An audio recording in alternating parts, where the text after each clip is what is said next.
Hello.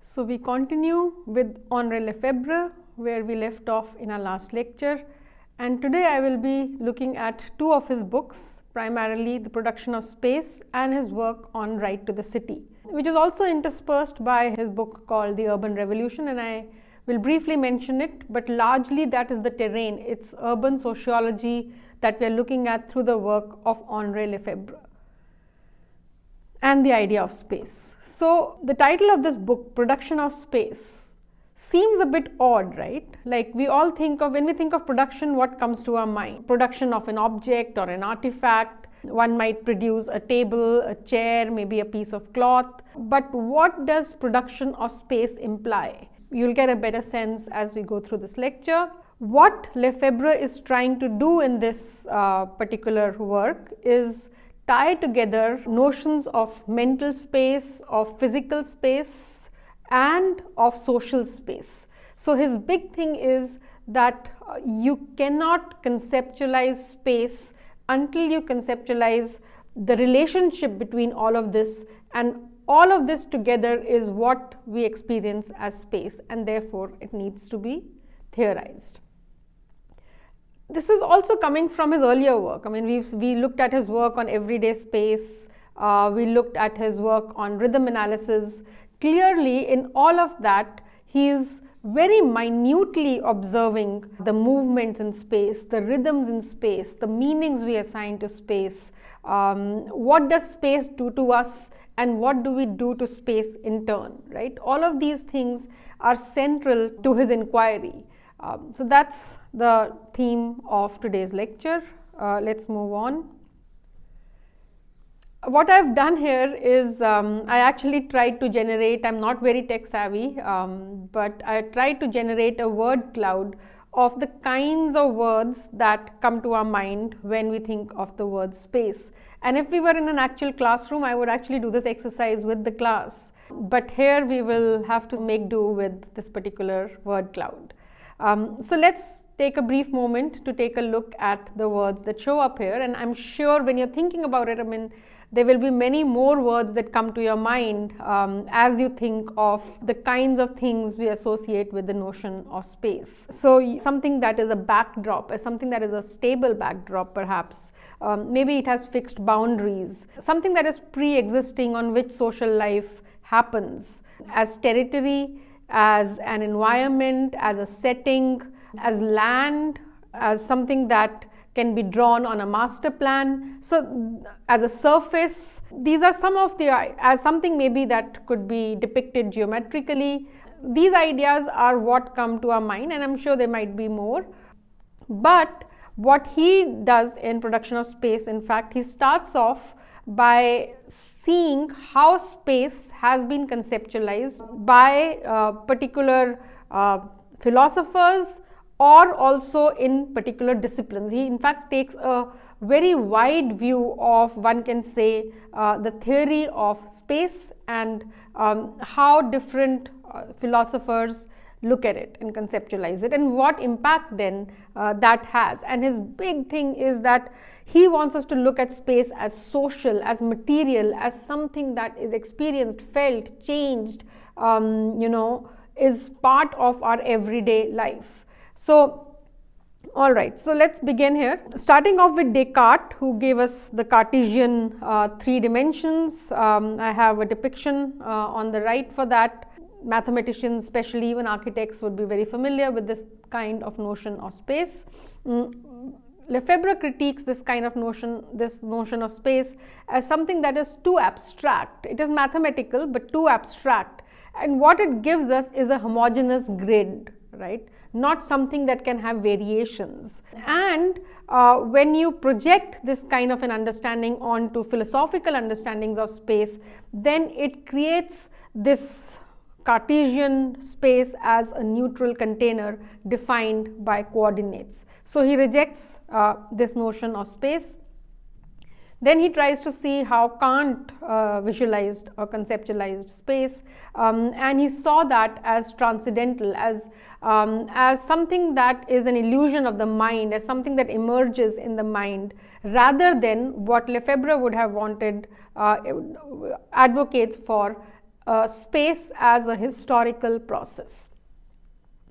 Then he sees very prominent at the time that he is writing is also phenomenology as a discipline, and he sees what phenomenologists are doing to the idea of space, and again he sees that this is very much a metaphorical idea. Space in phenomenology is very much a metaphorical idea. It focuses on meanings we assign to space, images we associate with space, but it does not tell us about how space is produced. And remember the title of this book, Production of Space. Space for structuralists, who are also very strong at this point, trying to read underlying structures in various social formations and processes. So here, space for structuralists is kind of like a language, as a code that needs to be decoded, as a structure that needs to be understood. It is too textual for Lefebvre, and also he feels that this conceptualization of space treats space more as a representation than as a material process that is produced. Linguistics and semiology have a similar issue in terms of how Lefebvre sees it, where they treat space as a signifying structure, as something that has signification, that has symbols associated with it, which we assign meanings to. And again here, in this conceptualization of space, space is a mental construct. It is not the tactile, felt, everyday notion of space that he's been pushing for through all those volumes of Understanding Everyday Life and Rhythm Analysis, and then this book.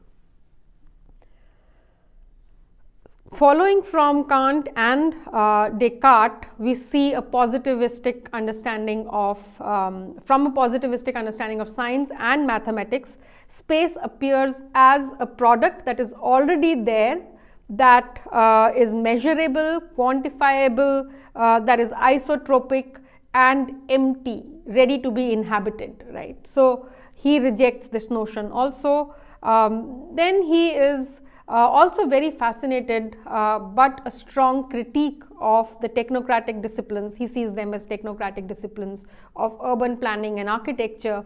And here he sees that their perception or their conceptualization of space, which appears in the form of maps, representations, plans, master plans, is primarily very functional, or maybe if it is in the context of an architect, form oriented. But it also does not really tell of what are the different ways. It looks at only one way, that is a superimposed way of how space is produced, and it has a technocratic problem solving mindset, that here is a space, these are the requirements, somehow as the architect or the planner would draw the line, people would behave accordingly. He rejects that notion of space too. He is very much a humanist Marxist, and while he has an internal critique of Marx, he is very clearly in that he positions himself as aligned in that particular way of seeing the world, but he says that Marxism must go beyond history, because Marx largely saw history, and remember, annihilation of space through time. Time was privileged, space was not. He says Marxism must go beyond history to grasp the production of space. So that's largely, after mapping all of these different conceptualizations, he starts to elaborate his own. Let's take a brief moment to look at the other word. We looked at space in the earlier slide. Let's take a moment to look at the notion of production in the title, Production of Space. So here he goes back to Hegel and he goes back to Marx, and he says that Hegelian notion of production is largely to do with a more ideological framework, as a process that unfolds in the development of consciousness, and through that there is realization and production. So production here is dialectical, but it is ideal. It does not have a material basis, and so that he does not align himself with. He very much aligns himself with the materialistic production in the notion, in the sense that Marx does, but he says that Marx kind of stopped at discussing how labor or labor power produces commodities, but did not really talk about or write about how capitalism itself produces space. Space appears in Marx as a backdrop, as a terrain, or maybe as infrastructure. While Marx shows how through the whole production process surplus value is produced and how labor power is central to the production of commodities, but how capitalism as a process, as a totality, also produces space in particular ways, is left out of Marx's understanding of capitalism. So Lefebvre, what he wants to do is look at space, social relations, institutions, how people interact with each other, how social relations kind of manifest in and shape space, different ways in which people inhabit space, how do people perceive space, what meanings they assign to space. So he's looking at a totality, and he is strongly arguing in this big text, this book, that space is produced, and in the capitalist mode of production, space itself is a means of production. Particular spaces make certain kinds of production possible. Now this can be the production of meaning, this can be the production of commodities, this can be the production of identities, but capitalism does not just end at the factory and at the point of realization of surplus value, but it encompasses, as we saw in our lecture on everyday life, even the most intimate of our spheres, even our leisure time, and that's the kind of production that Lefebvre is wanting to emphasize and show us. Now, space, in the way that it is produced, has a history. He says different modes of production create different kinds of space. So different kinds of societies, the kind of social relations that characterize that society, will produce different kinds of spaces. This is not a very hard idea to understand. I mean, if you let's say in the Indian context, when we say caste is a central category of differentiation, we know from historical societies and even now how space gets differentiated or allocated according to one's caste. So he goes through a kind of a curve, a historical curve, to show us how the spatial practice of a society secretes that society's space. These are his words from the first chapter of the book. So he starts off with natural space, although he very clearly emphasizes that there isn't anything called natural space. In fact, nature itself is produced through human action. What he means is how we perceive nature, how we shape nature, all of that. But let's say there is the primordial space, which is the space of a classless society, or from where we can derive our sustenance. Then, as human societies develop, we have absolute space, which he says is the space which have a lot of meaning and symbolism associated with them, but they are also hierarchical. And the hierarchy is very clearly, according to the symbolism assigned, set in that space. This could be the space of a temple complex, this could be the space of a church. So that he characterizes as absolute space. It is fixed. This is the meaning that everybody in that society believes in or subscribes to. Then he gives us quite detailed descriptions of historical towns, and this kind of a space he refers to as historical space. So this is societies before urban planning, right? This is societies that evolved through social relations, like somebody settles down, and then the kinship networks help shape the form of the settlement, and then as it grows based on the needs and desires and imaginations of that particular society, the town acquires a particular form. This is not imposed space, this is not planned space. This is space that has evolved, so that he terms historical space. The strongest critique that he has, and that is what he's been speaking about through his work, is of the notion of abstract space. This is the space of planners. This is the space that tries to order social relations based on a preconceived map or plan. So this is ordered, bureaucratic, master plan kind of space, which really controls. Now, remember from our previous lecture, he spoke about even within ordered life, you can have moments, and then there are residuals. Not every part of everyday life can be colonized, right? There are the residual remains, and in that there is the hope of transformation. In those residual moments, there is the hope for change. Then he comes up with a utopian idea, that of differentiated space. Differentiated space is what he is actually calling for, asking for. This is the space of diversity, this is the space of multiplicity, this is the space where individuals and collectives can live out and experience and create their imaginations. So, and where negotiation and maybe even conflict allows space to emerge in particular ways. This is not imposed from the top, it emerges from the way social relations evolve, right? And through negotiation, through conflict, through multiplicity, and it encourages multiplicity.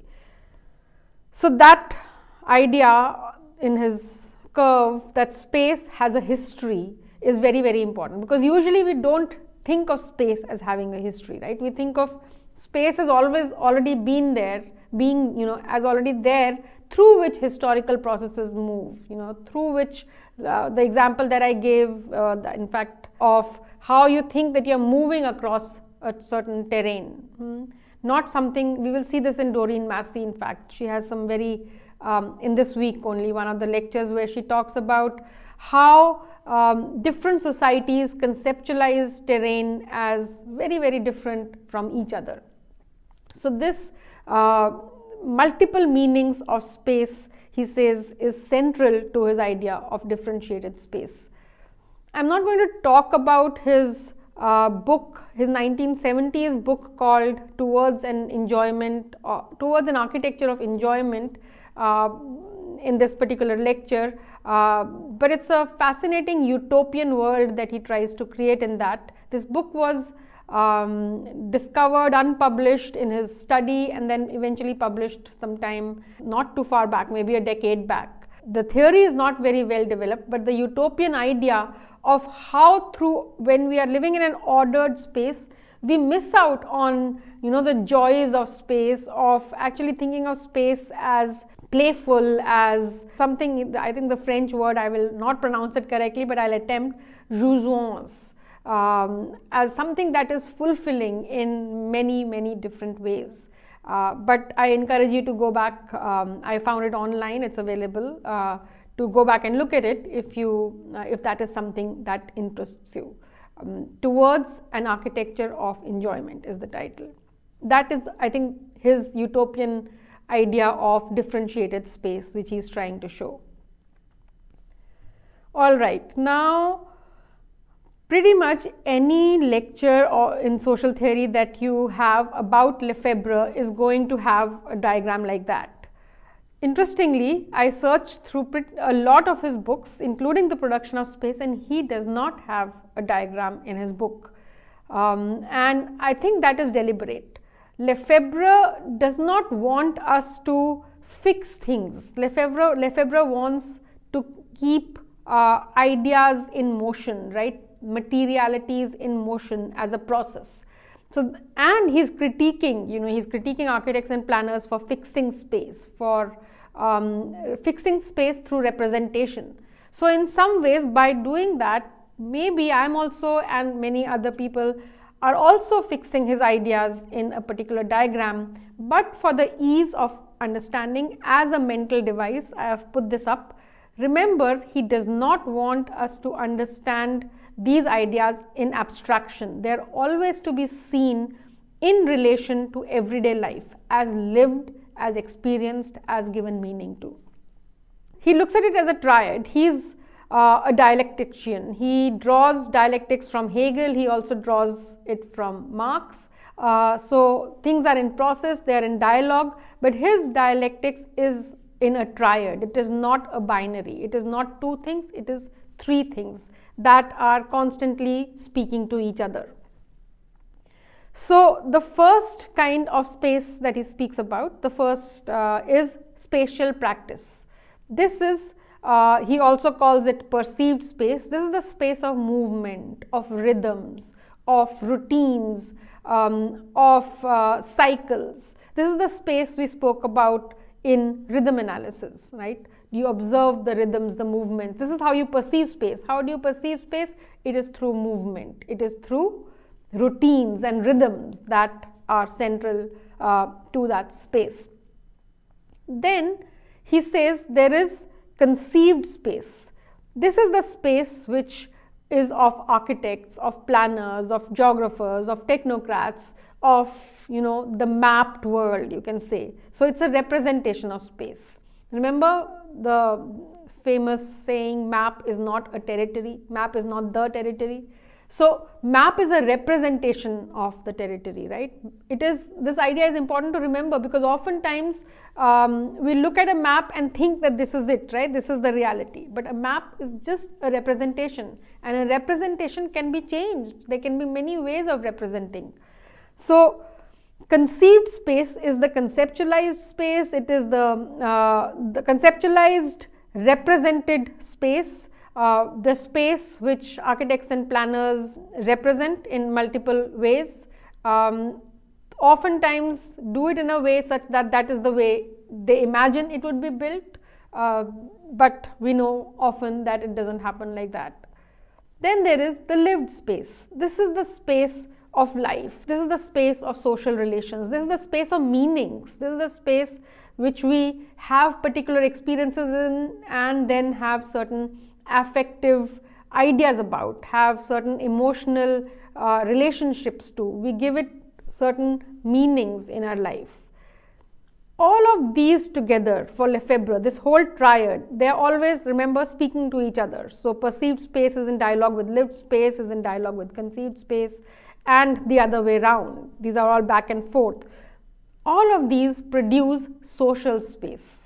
And he says, while Descartes might have looked at mathematical space, and Kant might have told us, along with other scientists, about the logic of space, other people might have tried to decode space as a language. What we had missed out so far was the notion of social space, how social relations produce space, and in turn, how social relations are produced through particular spaces. So that's the spatial triad that that is most often talked about the moment you say the word production of space. Let's read a quote from his book.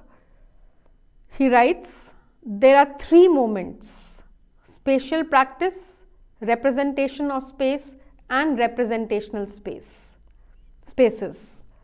These correspond to three conceptions of space, but the triad works in a more complex manner." Remember that it is not an abstraction, it is not a depiction even. This was just done to help you, the diagram that I drew, just done to help you understand. But the triad works in a more complex manner as a totality, and by relating these moments to a series of polarities, such as perceived, conceived, lived, also abstract space I spoke about, differentiated I spoke about, abstract and differentiated, planned versus practiced, how an architect or a planner makes a city, but then how people perceive it, live in it, all of that. The triad, he says, also echoes another more general distinction, that between nature, works and products. And here too I am using a sort of image as a way to help you explain it, but don't reduce it to that. So nature for Lefebvre, he says nature never produces in the sense that Marx writes about production. Nature creates. When a tree has apples blossoming in it, it is not thinking that I am producing apples, right? Apples appear. A rose doesn't choose to bloom, it blooms. Whether you watch it or not, whether you think it's pretty or not, it blooms, right? So nature creates, nature does its work and things happen. It is not production in the sense of production. Then he says, humans work with nature also to create. So we make things of beauty, we make things which have meaning for us, we create, we work with nature to create things of aesthetic value, to make things of functional value, so that was the kind of creation in the historical spaces, in the historical towns that he was talking about. There was creation, there was an engagement, there was not the alienation that Marx told us about. Then we come to the product. A product is something that is produced for, could be mass production, could be exchange, could also have aesthetic value, but then largely it is something that is removed from the person, something that is not an like our creation. It is a product and it can be put out there. Now Marx wrote about that product in the context of commodities. Lefebvre is saying urban space is also like that. The state produces, the capitalist social relations produce urban form and space in particular ways, which is a production. It doesn't have the kind of meaning we have when we create a piece of work. Now he comes to another term, which is, he says, the city is an oeuvre. Now what is an oeuvre? A oeuvre is an ongoing piece of art. Sometimes, at least in Punjab, it used to be the case that when a child is born, mostly the women in the family would start a full, embroidering a fulkari.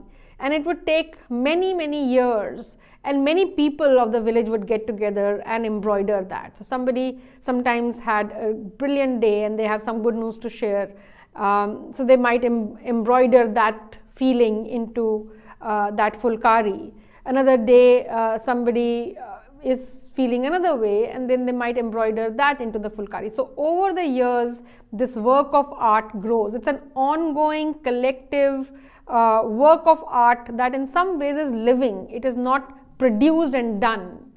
It is ongoing. It is collective. It can have many meanings. So city is an oeuvre like that. It is ongoing. City is an oeuvre, closer to a work of art than to a simple material product. Then he writes, the most beautiful the most beautiful oeuvres of urban life, we say beautiful because they are oeuvres rather than products, date from epochs prior to that of industrialization. The city is itself oeuvre, a feature which contrasts with the irreversible tendency towards money and commerce, towards exchange and products. The oeuvre is use value and the product is exchange value. In his other works, Urban Revolution, for example, Lefebvre talks about quite at length between, let's say, the urban land and how residents of that city give meaning to it through a certain, as a space for certain festivals, as we see that in a lot of Indian cities, as spaces for children to play cricket in, as spaces where we might have a collective gathering on the occasion of a particular festival, which somebody might use for weddings of their sons and daughters. So it's a community space, it's a collective space that acquires different meanings over time. It has use value. It has use value, a very, very important use value for the community, but we don't put it in the market for exchange, right? So it doesn't have exchange value. Although what we are seeing now more and more with real estate developing all over the city, many of these commons, we call them commons, collective pieces of land in the city are being sold for a profit for realizing their exchange value and therefore the surplus. So this contradiction or this tension between use value and exchange value is one of the characteristics of the way negotiation and conflict operate in cities, in the urban areas. He also makes another very important point, and he says that while Marx talks about the revolution, that the revolution will happen once the working classes realize that they are being exploited, and therefore factory might be the site for revolution. He says actually the urban land is contested, urban space is contested, and urban is the space where we are being subjected to this contradiction between use value and exchange value. We are being subjected to this contradiction between abstract space and lived space, between planned space and experienced space and perceived space. So the revolution perhaps would come from the urban context. That is the site for revolution. And he saw the May 1968 protests as his theory coming to life, as something that proves him right. It didn't last for very long, but the urban has that potential. In another work, there is also his text on writings on the city, where his Right to the City appears. He speaks about the illusion of transparency, and what I've put up here is the plan of the city that we inhabit. Aisar Mohali is located towards the south of the master plan of the planned city, modernist planned city of Chandigarh, and it follows the same grid. So you see a grid in this city, and the grid, you continue it towards the south, and the grid is a grid of rectangles, 800 by 1200 meters, and it continues down south, starts with sector 1 on the north, and we are in sector 81 in Mohali. Now the modernist idea of a grid is that it is easy to order. Because it is so ordered and it is so rational, it doesn't have corrupt subjectivities involved in this planning, and therefore is maybe a more honest expression of space and is transparent. Like, this is the grid, every sector is 800 by 1200 meters, and there we impose this grid onto the space, and social life will revolve around this transparent, rational ordering of space. Well, that is not how it happens for us. And you see how social class, for example, starts becoming divided by even this rational ordering, where you have larger plot sizes in the northern sectors and very dense apartment housing as you go down south. So there are different ways in which even this space is not quite as transparent, is not quite as rational. And so Lefebvre in fact spends quite some time debunking the myth that if it is a straight line, if it is ordered, then it is more transparent, or you can, the gaze and the view and the visibility is much more. He says no. There are many things that are concealed in this process. Space is produced by hegemonic forces that also rely on the state to produce the space in particular ways. And the trick here is that you don't even realize that this is produced, the idea that it is produced through strong capitalist forces and other hegemonic processes. You don't really see that when you inhabit this space. You take that as natural, you take that as a given container. but that is not how we need to inhabit urban space. That is not how we should not be passive in terms of accepting the space that is given to us. So he writes in Right to the City, the essential right is the right to urban life itself, which comprises participation in the rhythms and events that make up the whole life. So the rhythms, right, create space also. The rhythms also produce space in particular ways. So we should, like he showed us in everyday life, in his work on everyday life, how our rhythms and routines and all of that are being controlled. He said that here he writes that we need to participate in ourselves creating rhythms that work for us, and therefore in that process creating space that works for us, producing space that works for us. Sorry, I keep kind of shifting between creating and producing at places where, for me and I think for Lefebvre, that production is more of a creation because it is from social processes itself. It is not the imposed, produced, abstract space. This right to the city is obviously far more than the right to be in the city, although it is also that, right? It is a right to change ourselves by changing the city more after our heart's desire.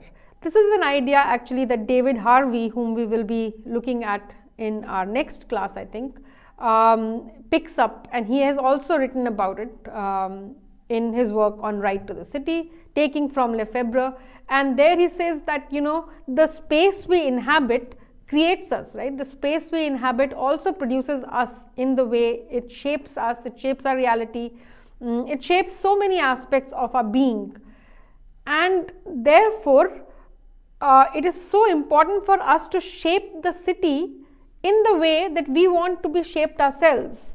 Let's read Lefebvre's last sentence once again. That's basically what he's also trying to tell us.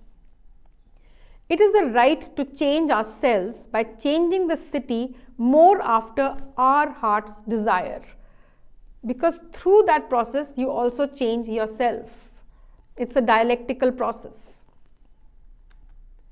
I want to end here with this news item from the Frontline, which talks about how especially bourgeois conceptualizations of space or state-centered conceptualizations of space don't quite sit in very well with the everyday perception and experience of lived space. So in this article, they're talking about how the attempt by the state to make a clean and therefore a vendor-free pavement and sidewalks of the city. This is something that even many gated communities and resident welfare associations attempt to do. But then we also rely on vegetable vendors who come to our doorsteps. We also rely on more informal ways through which the needs of our everyday can be met, and vendors, actually informal vendors who are not necessarily controlled to the extent and ordered to the extent that, let's say, shopping mall shops are, provide that, right? They also come to the city in order to engage with the city. Just think of the difference between a farmer's market or a mandi that many of us might have been to and the experience of being in a sterile, air-conditioned, ordered shopping mall. There are different kinds of spaces, right? There are different kinds of environments that are created by the social processes, by the social relations that are there in each space. Just having one kind of that clean, ordered space is a very sanitized experience. It is not the totality of life itself. Apart from the fact that it is discriminating against one section of society, but we are not going there quite as yet. So with that, we end this lecture on the production of space and Right to the City, and I'll see you in the next class where we pick up with David Harvey. Thank you.